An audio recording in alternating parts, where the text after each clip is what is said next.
připraveno, takže nám pravice znamená, že ano. Čekáme tady, až nám do arény vstoupí Linz a Matouš Kořínek.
Dámy a pánové, opět dvě informace pro vás. Jak už bylo avizováno, hobby soutěže otevřeme 19:00. A ještě informace na opracoviště dekorována. Bude celá elitní sedmička, která se propojovala do dnešního rozeskakování.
Dámy a pánové, ožila nám aréna, vstoupila do ní úvodní dvojice rozeskakování ceny PCT, tedy dvojice Linz a Matouš Kořínek. Ještě jednou v rychlosti ten kurz 1, 2, 4A, 4B, 5, 6 a 8.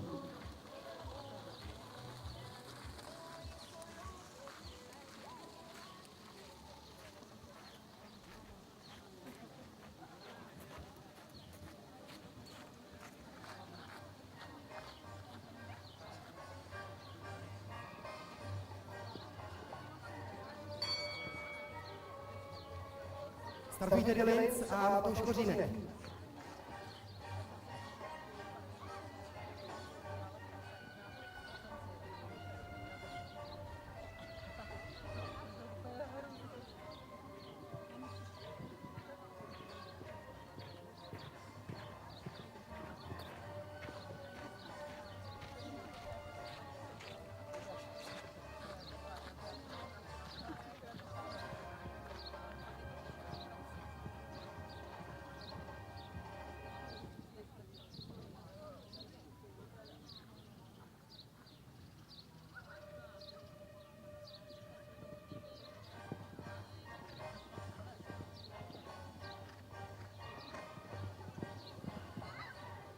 Welcome to Central Bay. Hned úvodní dvojice dokončila bez trestních bodů a důležitý tedy dnes bude čas, ten je v případě dvojice Linz a Matouš Kořínek 37:01. Pojďme dál na startu Evergiven a Daniel Pospěch.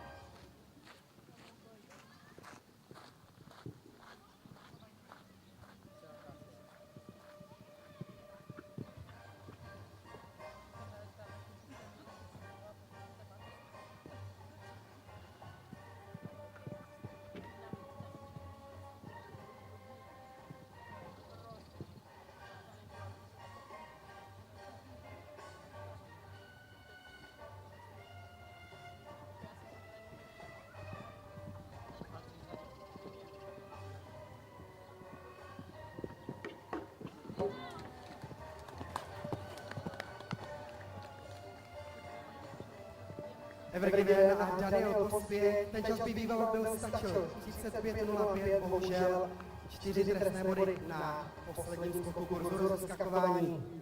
Farany střídají Kvilda a Michala Hanoščinová.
Kvilda a Michala Hanoščinová v cíli bez trestních bodů, čas 35:81.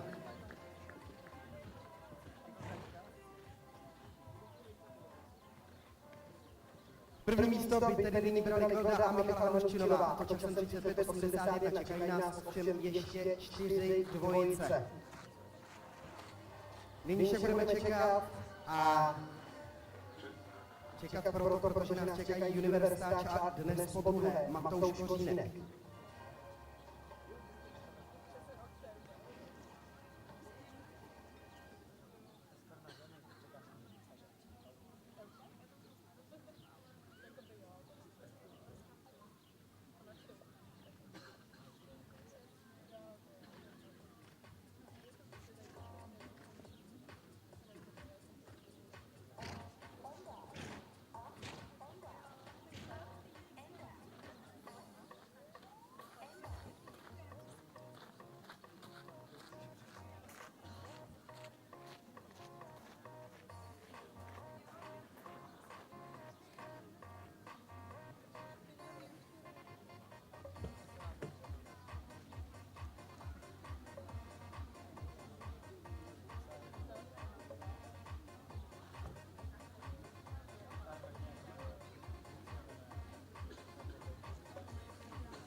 Dámy a pánové, pojďme pokračovat dál v rozskakování. Vstoupila dvojice Universe Touch a Matouš Kořínek.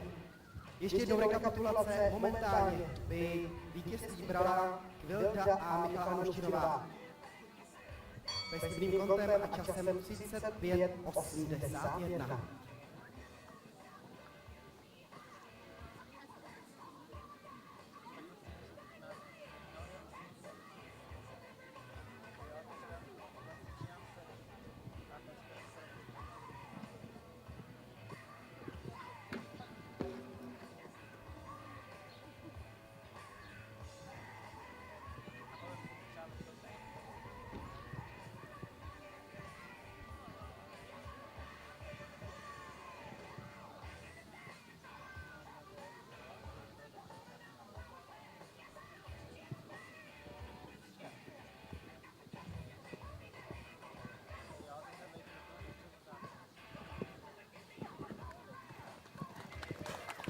Cíle jsou Universe Touch a Matouš Kořínek, čas byl 35:79. Zapisují 4 trestné body na druhém skoku kurzu. V aréně střídají Dakota PS a Matěj Kochta.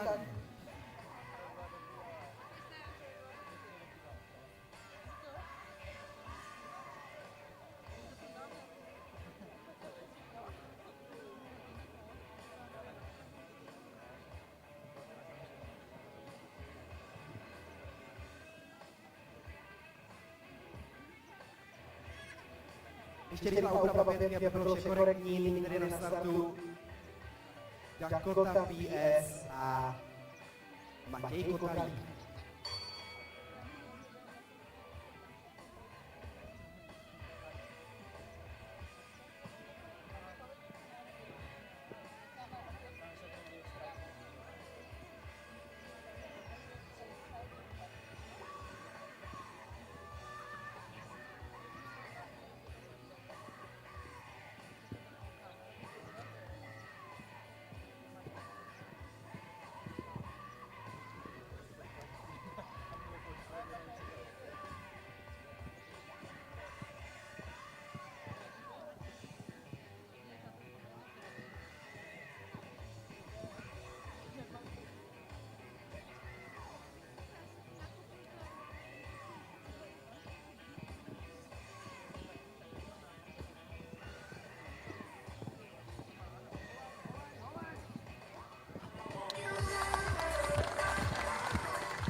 Dakota PS a Matěj Kotalík cíli bez trestních bodů a ten čas má hodnotu 35:64. To znamená průběžné vedení nyní Dakota PS a Matěj Kotalík. Každopádně sledujeme ještě 2 dvojice v dnešním rozskakování ceny PCT. První z nich právě v aréně v barvách Obec v zahradě Lorenz Hadba a Linda Portyková.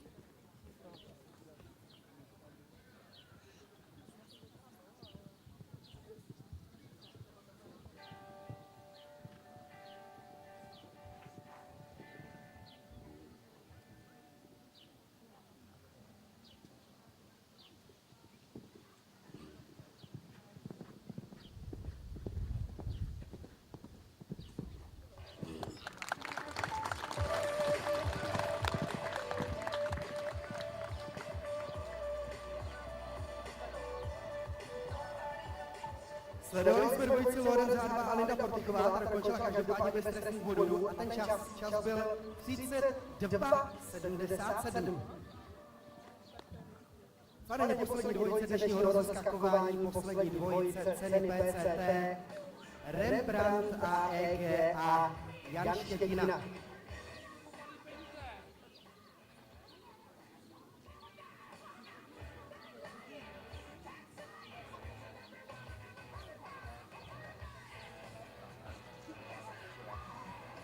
ještě před dvojkou našeho trobáky, každopádně startuje Rembrandt AG a Jan Štětina.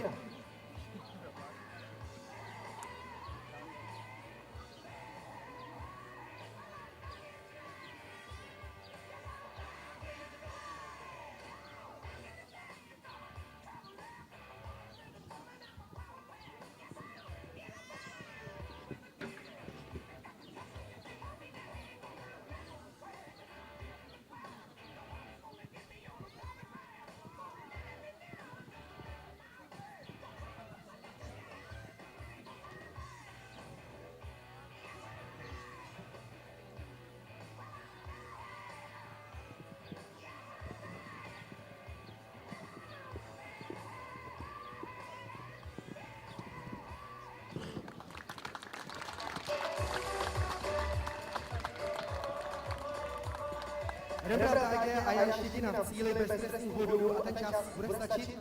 Čas je 35:10.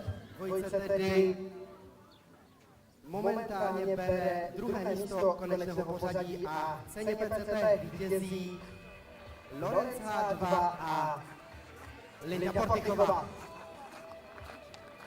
Dámy a pánové, jak ještě bylo předznamenáno, budeme dekorovat celou elitní sedmičku, samozřejmě na koní.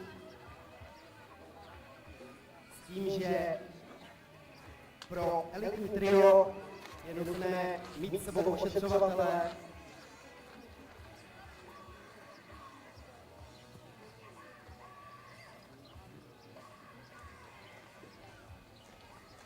Každopádně ještě jednou předesílám,